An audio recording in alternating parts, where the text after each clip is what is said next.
English. Don't worry. You can count on me. Closer. I may not know much about golf, Tucker, but I know how to hold the bat. It's a good question. It has been too long, really. One should have a shorter length of time between a first film and a sequel. You know, normally it would be 2 or 3 years, and it's taken us 8 years since the first film was released. It's just because I've been distracted by other things. We had the first script meeting for this movie, believe it or not, in 2004. So it's taken 7 years, even from the first time we sat down to write a script. And then we nearly made a Johnny English movie in 2006, but we decided to make a second Mr. Bean movie instead. So Mr. Bean's Holiday, which came out in 2007. We did that instead, and then I did a musical in London. I played Fagin in Oliver, and eventually we got round to making our sequel. Yeah, so many years later. I don't know. I like him because I think he's very human. He's got a lot of very identifiably human failings about him. You know, he's quite a good spy. He's not a bad spy. He's not a complete fool, but he's just not as good as he thinks he is. He's got too much overconfidence, too much self-regard.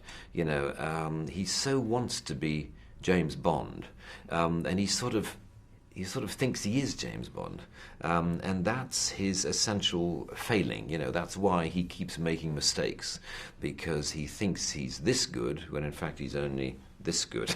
And it's in that gap between the two which is where the joke of Johnny English lies. But at the same time, he's a nice man. He really means well. He's very keen, he's very brave, he's very determined, tenacious, he's got a lot of tenacity. But he's not as good as he thinks he is.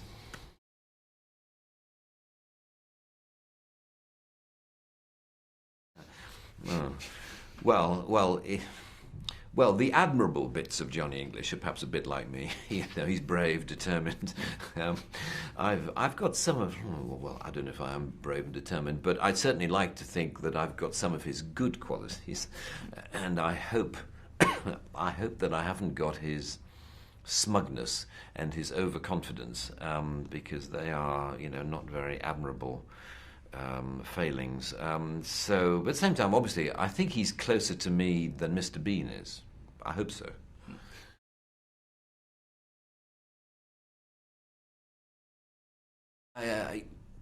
Yes, he's changed quite a lot. He said he's developed quite a lot. I think now he's a much more believable character, actually. I think he's more, you identify with him more, you engage. I think he's more three-dimensional than he was in the first movie. But then that's part, you know, it's not just the character that's changed from the first movie. I think the whole world of Johnny English we have developed and changed a lot. We've tried to make it more believable, less silly, less sort of childish, if you like. We've tried to give the whole movie a more serious tone, a more believable tone. Not because we're trying to make a more serious movie, it's because we're trying to make a movie more seriously. We're trying to, because we believe that the character of Johnny English and the jokes of Johnny English are better in a context that is more serious and more believable and feels more important. So it feels, I think, this movie far more like a James Bond movie than the first one.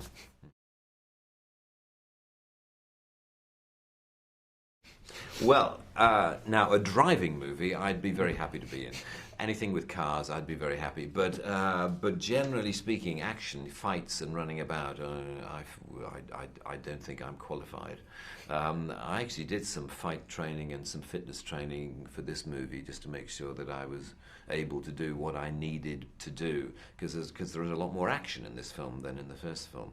But I didn't find it very easy, and I think as you get older, you know, you are bound to find these things more difficult. I mean, luckily we make some capital out of that in the new movie. You know, we acknowledge that Johnny English is older than he was, and we have some jokes about, you know, with age comes wisdom.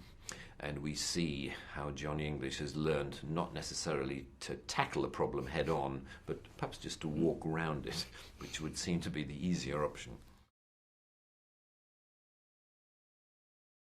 Well, I suppose we think that we have a different kind of movie to those other spy spoofs because there've been quite a few. There's been Get Smart, and there was Austin Powers, and there've been a number of comedy spy movies. But I suppose we believe that ours is less of a parody and more of a comedy thriller. That's what we've tried to do, particularly with the new Johnny English movie, with this new one, that we feel that we were trying to create a sort of a James Bond movie just with more jokes.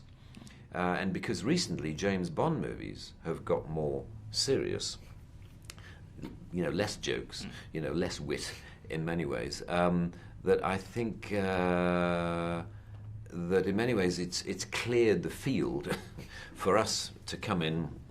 So in many ways, our movies, I like to think, are a little bit like James Bond movies were 10 years ago or 15 years ago.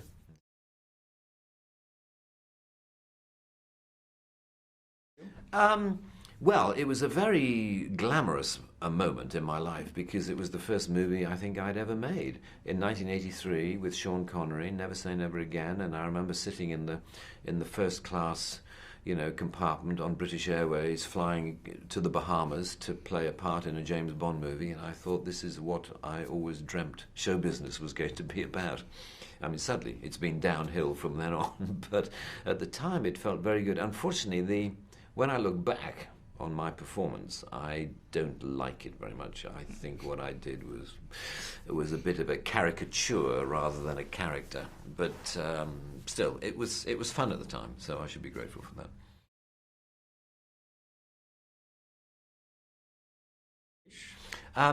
There could be. I suspect it looks as though this film's going to be successful, and if that's the case, I'd be surprised if Universal Pictures didn't want to make some more.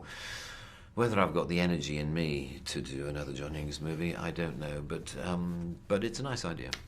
It's a possibility. I hope. Okay. Thanks. Well, thank you very much.